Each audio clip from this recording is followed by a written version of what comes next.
사람은 하나님의 형상과 모양대로 창조함을 받은 존재입니다.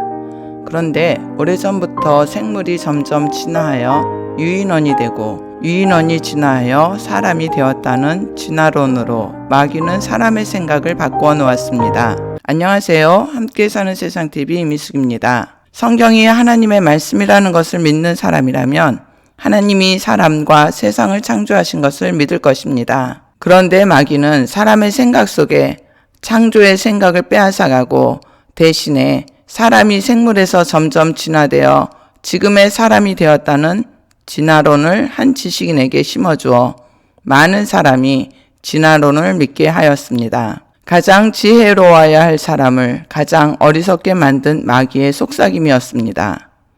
지금도 이 진화론을 믿는 사람들이 있을 것입니다. 마귀의 속삭임은 이것뿐만이 아닙니다. 각 사람으로 하여금 마귀는 오래전부터 거짓 것을 믿게 하여 어리석게 만들었습니다. 그런데 더 어처구니가 없는 것은 진실을 거짓으로 바꾸어 선택도 하지 못하게 처음부터 그렇게 살아온 것처럼 생각 자체를 하지 못하게 만들어버렸습니다. 이렇게 길들여진 줄도 모르고 살아가는 인생에게 운명이라 생각하게 하고 팔자라 여기며 그 삶을 그대로 받아들이고 살게 합니다. 마귀는 여러 지식인들의 생각을 통해 하나님의 창조를 부인하게 하기도 하고 하나님이 창조하신 세상을 과학이라는 이름으로 각종 무기를 만들어 전쟁을 일으켜 세상을 파괴하기도 합니다. 그런데 과학으로 만들어진 무기로 하는 전쟁보다 더 무서운 것은 부부전쟁입니다. 부부의 전쟁은 인류 역사의 가장 잔인한 전쟁입니다. 아담은 하나님이 지으신 모든 동물과 식물의 이름을 지어준 창조의 사람이었습니다. 하나님이 주신 에덴에서 서로 사랑하며 살던 생명의 사람이었습니다. 그러나 아담과 하와는 마귀의 속삭임에 넘어가 하나님의 사랑을 잃어버리고 세계의 부부 전쟁사를 쓴 인류 최초의 사람이 되었습니다.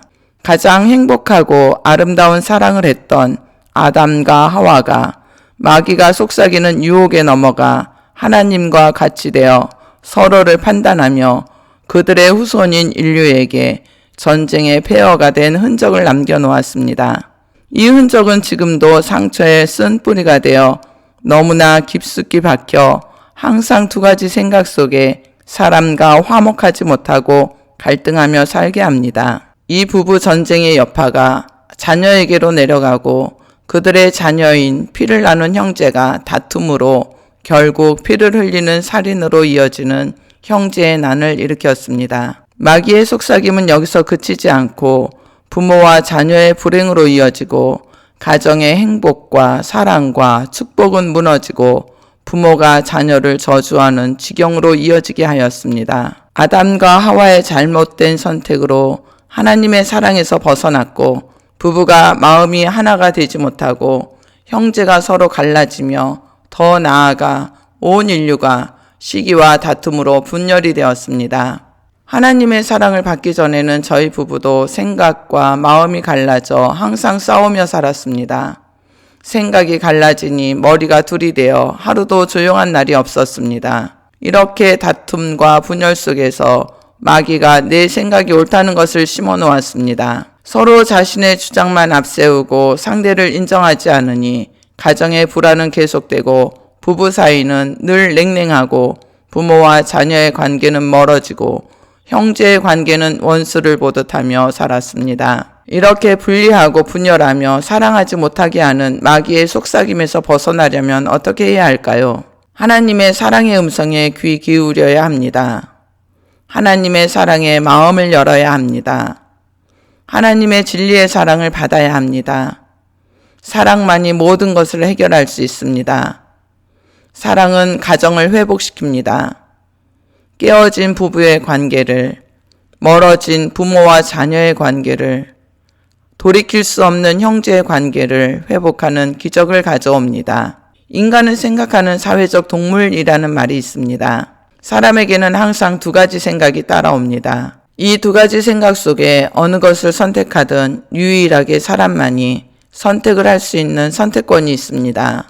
우리가 TV나 그림 또는 영상에서 보면 사람이 두 가지 생각 속에서 갈등하고 있을 때 한쪽은 천사가 말하기를 선한 양심을 따라 행동할 것을 말하고 또 다른 쪽은 악마가 천사가 하는 말에 반대로 말하는 것을 보셨을 것입니다. 그런데 선한 것을 선택하든 악한 것을 선택하든 두 가지 생각 중에 한 가지를 선택해야 합니다.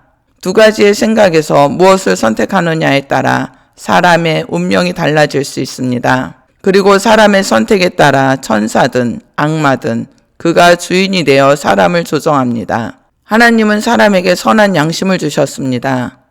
예수를 믿든지 믿지 않든지 이 양심은 우리가 나쁜 생각을 할 때 또는 잘못된 것을 선택했을 때 마음의 양심의 가책을 느끼게 하셨습니다. 마귀의 속삭임에서 벗어나려면 하나님이 주신 선한 양심을 선택해야 합니다.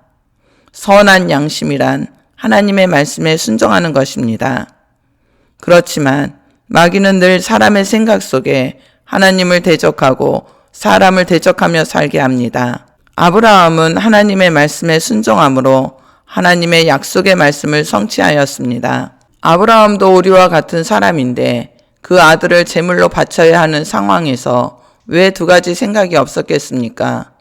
그러나 아브라함은 순종을 선택함으로 말미암아 천하 만민이 복을 얻을 것이라는 하나님의 말씀을 이루어 놓았습니다. 이와 반대로 가룟 유다는 욕심 때문에 자기의 생각에 들어온 마귀의 속삭임을 따라 예수님을 팔았습니다. 하지만 그는 나중에 양심의 가책을 느끼고 후회하였지만 결국 스스로 목숨을 끊어버리는 선택을 하고 말았습니다. 사람은 매일 생각의 전쟁을 하고 삽니다. 사람의 마음은 생각을 담는 그릇입니다. 마음에 어떤 생각을 담느냐에 따라 순종과 불순종으로 갈라집니다. 귀신의 속삭임을 듣는다면 불순종의 사람이며 성령의 생각을 담는다면 순종의 사람이 되는 것입니다. 성령의 생각은 나를 순종하게 하지만 내 생각은 하나님의 말씀에 대적하기 때문입니다. 하나님은 우리에게 선이든 악이든 선택할 수 있는 자유를 주시며 살기 위해 생명을 선택하라고 하셨습니다. 생명은 사랑이기 때문입니다. 창조 전에 시작된 하나님의 사랑은 그리스도 안에서 우리를 사랑하시는 사랑입니다. 하나님의 사랑은 부부가 한 몸 되어 살 수 있게 하셨습니다. 같은 생각과 같은 마음, 한 몸을 이루는 것은 하나님이 창조하신 에덴 동산을 회복하는 것입니다. 부부의 전쟁이 그치고 사랑이 회복되어야 형제의 관계가 회복되고 부모와 자녀의 관계가 사랑으로 회복되기 때문입니다. 선택의 몫은 내가 어느 쪽을 선택하느냐에 따라 그 결과는 엄청난 차이가 있습니다. 우리가 하는 선택에 따라 우리에게 어떤 결과가 오는 것인지는 우리가 책임져야 할 선택의 몫일 것입니다. 당신은 무엇을 선택하시겠습니까? 사랑을 선택할 것인가? 하지 말 것인가? 오늘의 생각의 선택이 당신의 미래를, 운명을 좌우합니다. 현명한 선택에 따라 우리의 운명도 달라질 수 있습니다. 우리는 사랑할 수 있습니다. 우리에게는 가장 강력하고 두려울 것이 없는 하나님의 사랑이 함께하고 계십니다. 구독과 좋아요, 알림 설정 부탁드립니다. 오늘도 행복한 날 되시기를 축복합니다. 감사합니다.